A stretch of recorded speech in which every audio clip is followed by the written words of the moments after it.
Hello dear students, welcome back to Let's study.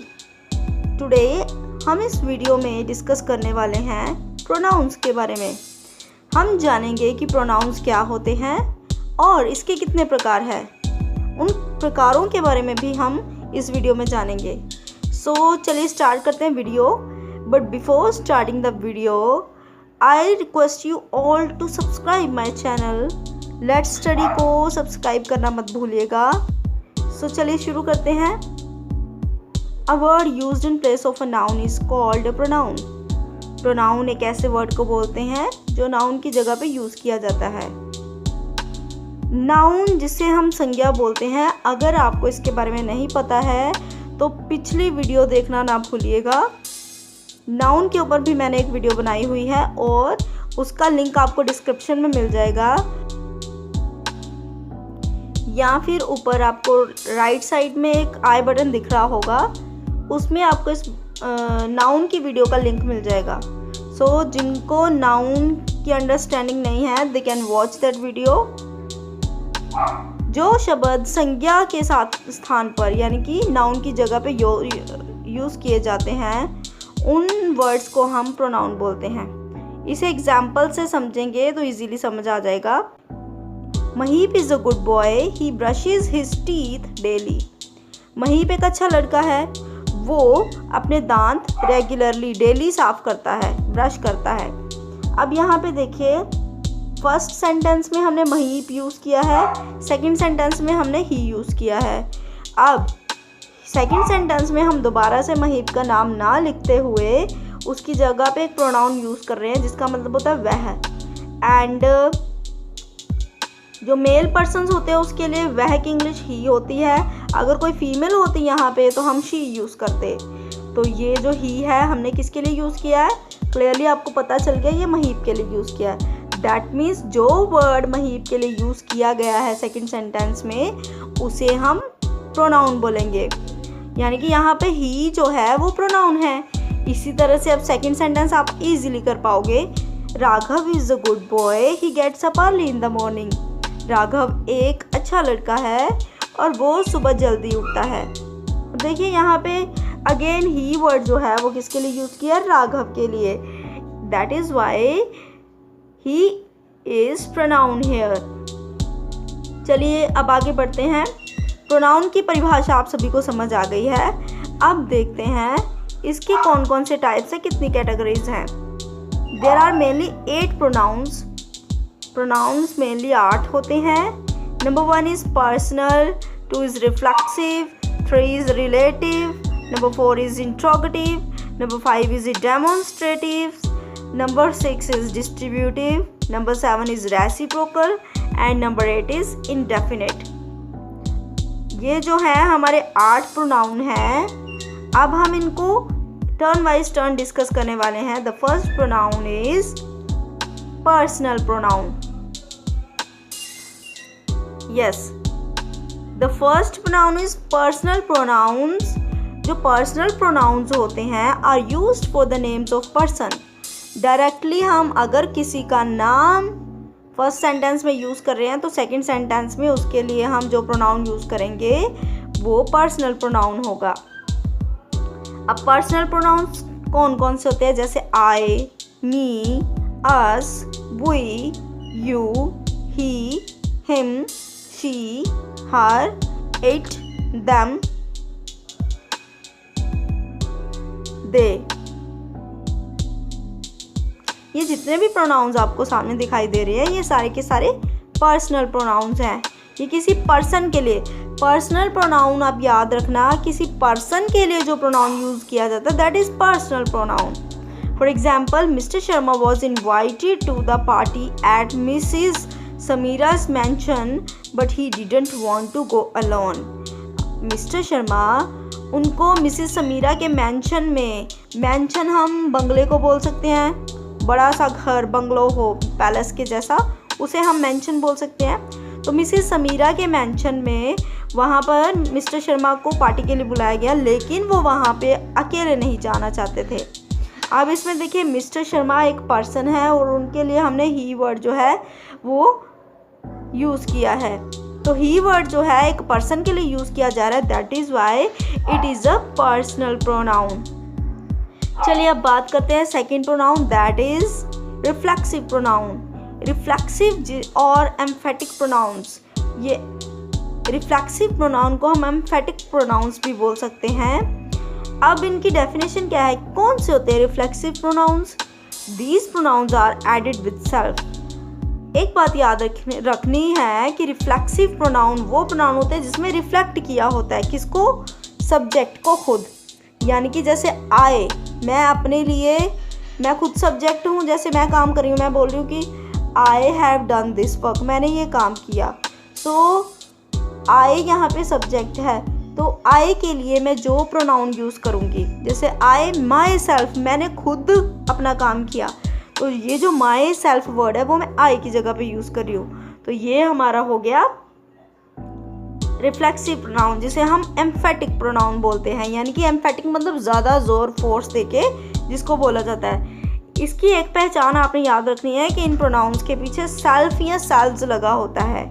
Self जो है singular word है और सेल्व्स जो है इसका प्लूरल वर्ड है, यानी एक वचन से हम ज़्यादा वचन में बनाते हैं तो वो सेल्व्स हो जाता है। अब देखिए, the reflexive pronouns are given below. जो नीचे आपको यहाँ पे रिफ्लेक्सिव प्रोनाउंस दिए हैं, ये जो है इन्हें हम एम्फेटिक प्रोनाउंस भी बोलते हैं। जैसे myself, ourselves, yourselves, himself, herself, themselves, itself. तो ये देखिए, आप ध्यान देने योग्य बात ये है कि सभी के पीछे सेल्फ आ रहा है। इसको एग्जाम्पल से समझ लेते हैं। Anand has painted this house by himself. Anand ने इस घर को अपने आप यानी खुद पेंट किया। अब यहाँ पे हिमसेल्फ जो वर्ड है, सीधे डायरेक्टली आपको पता चल रहा है this is a reflexive pronoun. Now next one is I my self have completed the homework. मैंने खुद अपना काम किया है। ये एग्जाम्पल तो मैंने आपको पहले भी समझा दिया है। यहाँ पे आई सब्जेक्ट है और इसके लिए कौन सा प्रोनाउन यूज़ किया गया है? My self. तो ये और एक तो ये पहचान हो गई, दूसरा ये पहचान है कि इसके पीछे सेल्फ लगा है।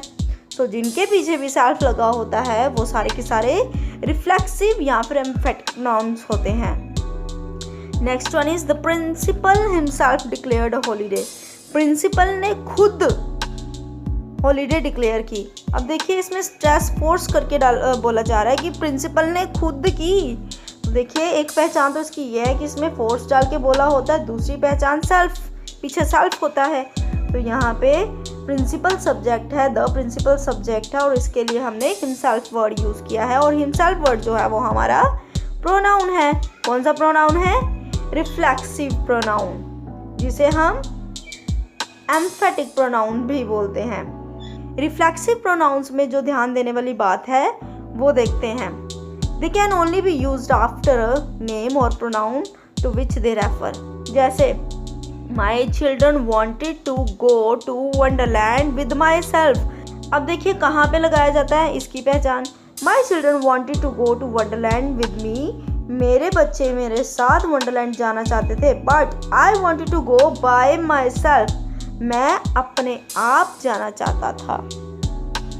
तो यहाँ पे सब्जेक्ट जो है आई, इसके लिए हमने माई सेल्फ यूज़ किया है।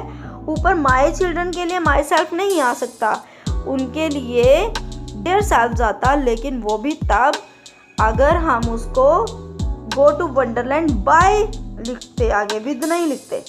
विद लिखते तो यहाँ पे मी आना था। तो आई होप आपको ये क्लियर हो गई है बात। चलिए आगे चलते हैं रिलेटिव प्रोनाउंस की तरफ। Relative pronouns are used to join two sentences.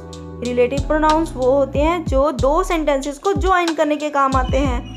सीधे आपने याद रखना है कि जो प्रोनाउंस ज्वाइन करते हैं वो रिलेटिव प्रोनाउंस होते हैं। अब इसमें आपको एक बात याद रखनी है कि जितने भी WH वाले वर्ड्स हैं वो सारे के सारे इसमें आते हैं। जैसे who, whom, whose, which, whoever, whomever, whichever, whosever, that।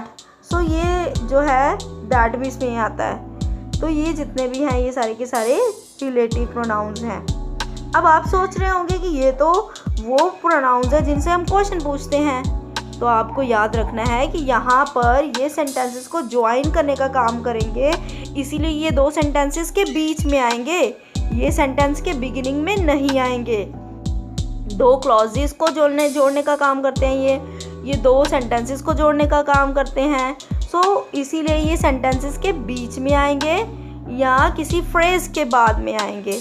अगर क्वेश्चन पूछा जाएगा इन वर्ड्स से, दैट मीन्स ये रिलेटिव प्रोनाउन नहीं है। अब देखिए example, Shanu who had never seen the inside of a school room struggled to read note written with tough vocabulary. अब देखिए शानू, जिसने कभी स्कूल रूम के अंदर जाके देखा ही नहीं, यानी कि शानू जिसने कभी स्कूल रूम में कभी पढ़ाई के बारे में इंटरेस्ट ही नहीं लिया, आज उसको बहुत ही डिफ़िकल्ट वर्ड्स वाले शब्दों में एक लिखा हुआ नोट वो उसको पढ़ना पड़ रहा था, उसके लिए वो संघर्ष कर रहा था। सो यहाँ पर जो है शानू के लिए हु वर्ड यूज़ किया है। सो ये जो है यहाँ पे ज्वाइन करने का काम कर रहा है। ये क्वेश्चन तो इसमें पूछा जा ही नहीं रहा है, जिसमें क्वेश्चन पूछा जाए वो रिलेटिव प्रोनाउन नहीं होगा। अब बात करते हैं इंट्रोगेटिव प्रोनाउन की। इंट्रोगेटिव प्रोनाउंस कौन से होते हैं? Interrogative pronouns are used to ask questions. अब देखिए ये जो ऊपर हमने ज्वाइनर्स के रूप में जिनको यूज़ किया, अभी यही जब क्वेश्चन का रूप धारण करेंगे, जब ये सेंटेंस में यूज़ होके क्वेश्चन पूछेंगे, तो इट मीन्स वो इंट्रोगेटिव प्रोनाउंस का काम कर रहे हैं। So the interrogative pronouns are used to ask questions. ये कौन कौन से होते हैं? हु, हुम, व्हाट, विच, हुज। तो जितने भी WH वाले वर्ड्स हैं, जितने भी WH वाले वर्ड्स हैं, प्रोनाउंस है, वो हमारे इंट्रोगेटिव प्रोनाउंस होते हैं। For example, who lives in that place, उस जगह पर कौन रहता है? Who broke the window pane, window pane किसने तोड़ा? विच इज़ योर बाइसाइकिल, तुम्हारी बाइसाइकिल कौन सी है? What is inside the treasure box, ये जो ट्रेजर बॉक्स है इसके अंदर क्या है? ऑक्टोपस। तो ये सारे के सारे क्वेश्चंस पूछ रहे हैं और इनका कोई ना कोई आंसर है। सो ये जो प्रोनाउंस जिनसे क्वेश्चन पूछने का काम किया जा रहा है, these pronouns are used here in form of interrogative pronouns. ये इंट्रोगेटिव प्रोनाउंस की फॉर्म में यूज किए गए हैं। Demonstrative pronouns. अब देखिए डिमॉन्स्ट्रेटिव प्रोनाउन के नाम से ही पता चल रहा है कि डेमोन्स्ट्रेट करना, जिससे किसी चीज़ की ओर पॉइंट आउट किया जाए। A pronoun that points to some noun going before it or some noun that is implied is called demonstrative pronouns। यानी कि ऐसे pronouns जो किसी noun की ओर point out कर रहे हो, इशारा करके बता रहे हो कि वो this, that, these, those, ये चार जो हैं यहाँ पे दिए आपको, ये demonstrative pronouns है। इस एग्जाम्पल से पढ़े तो ज़्यादा इजीली समझ आएगा। This is my favorite book, ये मेरी फेवरेट बुक है। तो दिस वर्ड जो है यहाँ पे डेमोन्स्ट्रेटिव है, ये पॉइंट आउट कर रहा है कि ये वाली बुक मेरी फेवरेट है। That is a costly pen, वो पेन बहुत कीमती है। अब ये जो दैट वर्ड है ये वो पेन की बात कर रहा है, सो ये भी पॉइंट आउट कर रहा है, दैट इज वाई ये डेमोन्स्ट्रेटिव प्रोनाउन है। दीज आर फाइन पीपल, ये लोग बड़े अच्छे हैं। अब देखिए दीज वर्ड जो है ये प्रोनाउन जो है ये फाइन पीपल के लिए, अच्छे लोगों के लिए यूज़ किया जा रहा है, that is why this is a demonstrative pronoun here. So let's talk about next pronoun, that is distributive pronounce. Distributive pronounce कौन से होते हैं? The nouns used for a number of things at a time, वो nouns जो एक time पे बहुत सारी चीज़ों को बयान करे, बहुत सारी चीज़ों के बारे में बताए, उसे हम डिस्ट्रीब्यूटिव प्रोनाउंस बोलते हैं। जैसे each, either, neither, none etcetera, इस तरह के जो प्रोनाउंस है वो डिस्ट्रीब्यूटिव प्रोनाउंस होते हैं। For example, neither of the two candidates impressed मी, दोनों में से किसी कैंडिडेट ने मुझे इम्प्रेस नहीं किया। नीदर जो होता है वो नेगेटिव प्रोनाउन होता है, तो यानी कि दो कैंडिडेट्स की बात हो रही है, तो एक से ज़्यादा की बात हो रही है, तो इसीलिए यहाँ पे दोनों में से किसी ने भी नहीं इम्प्रेस किया, तो नीदर वर्ड यूज़ किया है। Next sentence is each of the boy was given a book, प्रत्येक लड़के को बुक दी गई, एक बुक दी गई। अब देखिए हर लड़के की बात हो रही है, ठीक है, यानी कि एक से ज़्यादा लड़कों की बात हो रही है, तो एक से ज़्यादा लड़कों को किताब बांटी गई, किताब दी गई। सो इसीलिए यहाँ पे ईच वर्ड जो है हमारा क्या है? Distributive pronoun. चलिए बात करते हैं रेसिप्रोकल प्रोनाउन की। रेसिप्रोकल प्रोनाउंस कौन से होते हैं? These pronouns are used to express a mutual action or relationship। यानी कि ये वो प्रोनाउंस होते हैं जो म्यूचुअल होता है, आपसी, यानी कि आपस में किसी एक्शन को या रिलेशनशिप को बताते हों। रेसिप्रोकल प्रोनाउंस जो हैं वो ये कुछ इस तरह से हैं, each other, one another etcetera, ये होते हैं, ये मेन यूज़ होने वाले हैं। सो एग्जाम्पल से ज़्यादा पता चलेगा। Tom and Jerry hate each other. Tom और जेरी एक दूसरे से नफरत करते हैं। अब देखिए ईच अदर है, एक दूसरे से, यहाँ पर रिलेशन की बात हो रही है कि दोनों के बीच में रिलेशन कैसा है? घृणा का, नफरत का। सो ईच अदर, एक दूसरे के बीच में, एक दूसरे की बात की है। They gave each other presents. उन्होंने एक दूसरे को तोहफे दिए। अब यहाँ पे अगेन ईच अदर का मतलब है एक दूसरे को। They all support one another. पर उन्होंने प्रत्येक को सपोर्ट किया, खुद को, वन अनदर, खुद मतलब एक पर्सन ने दूसरे को सपोर्ट किया। सो यहाँ पे अगेन ज़्यादा लोगों के बीच में बात हो रही है, ज़्यादा लोगों के बीच में रिलेशन की बात हो रही है। दैट इज़ वाई यहाँ पे वन अनदर जो है वो रेसिप्रोकल प्रोनाउन है। चलिए अब बात करते हैं इंडेफिनिट प्रोनाउंस की। Indefinite pronouns take the place of unspecified nouns. यानी कि ऐसे नाउन्स जो अनस्पेसिफाइड है, जैसे another, all, any, anybody, anyone, anything, both, each, either, enough, everyday, everyone, ये इस तरह के जितने भी हमारे यहाँ आपको सामने दिखाई दे रहे हैं, ये सारे के सारे इंडेफिनिट प्रोनाउंस है। So let's see some examples. Officer Ram Mehra heard something moving behind the wall. Officer Ram Mehra ने दीवार के पीछे कुछ चलता हुआ सुना, कुछ हिलता हुआ सुना, यानी कि किसी की आवाज़ सुनी। मूविंग, कोई जैसे चल रही हो। सो यहाँ पे जो समथिंग है, कुछ, ये जो है ये हमारा इंडेफिनिट प्रोनाउन है, क्योंकि ये डेफिनेट नहीं है। सीधी बात है, डेफिनेट का ऑपोजिट होता है इनडेफिनेट। इनडेफिनेट मतलब जो निश्चित ना हो, समथिंग में कोई पर्टिकुलर नंबरिंग नहीं बताई है कि कितनी है। समथिंग, कुछ, कोई, कुछ भी हो सकती है। सो यहाँ पे प्रॉपर डिफाइन नहीं किया है, इनडेफिनेट है ये। All of us visited the Taj. हम सभी ताज में गए थे। अब देखिए यहाँ पे ऑल ऑफ अस, हम सभी कितने हैं ये तो नहीं पता है, सभी को बोला है सिर्फ, तो काउंटिंग तो नहीं प्रॉपर हमें पता है, इसीलिए ये इनडेफिनेट है। Some of my friends have joined the army. मेरे दोस्तों में से कुछ ने आर्मी को ज्वाइन किया। अब अगेन देखिए यहाँ पर सम बात की है, सम मतलब कुछ, हमें नहीं पता कितने। सो यहाँ पर सम वर्ड जो है हमारा ये इंडेफिनिट प्रोनाउन है। सो ये था हमारा लास्ट प्रोनाउन नंबर 8 पे। अब आपके लिए एक क्वेश्चन है, क्योंकि मुझे पता है कि आपको इन प्रोनाउंस के बारे में अच्छे से पता चल गया है, इसीलिए आपके लिए एक क्वेश्चन है। This is your homework. Question क्या है? Jean Paul is going to paint something that will revolutionise the art world. Jean Paul कुछ पेंट करने जा रहा है और जो क्या कर देगा? आर्ट की दुनिया में, कला की दुनिया में क्रांति ला देगा। अब आपने इस सेंटेंस में बताना है which word is pronoun in the above sentence, what type of pronoun is it.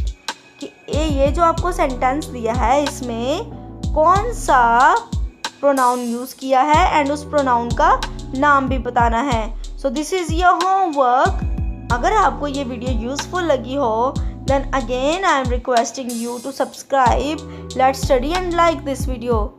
So इस तरह से हमने इस वीडियो में प्रोनाउंस के बारे में जाना और उसके कितने अलग अलग प्रकार होते हैं उनके बारे में एग्जाम्पल्स के साथ समझा। So I hope you enjoyed the video। Video को लास्ट तक देखने के लिए थैंक यू वेरी मच।